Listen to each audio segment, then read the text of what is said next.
Belo Horizonte, capital do estado de Minas Gerais, 6 de dezembro de 2008, que é o Parque Ecológico da Lagoa da Pampulha. Passarinhos cantando, capivaras pastando,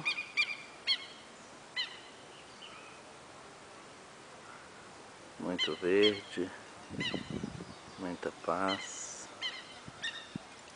muito mau cheiro de água poluída.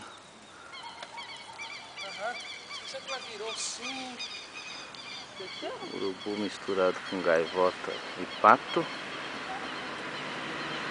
Pertinho do movimento de carros, de ciclistas, de pedestres, de atletas que fazem sua corridinha.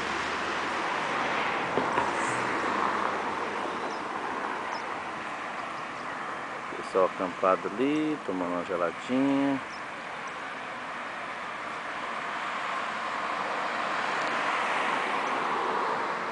Essa é a capital do estado de Minas Gerais.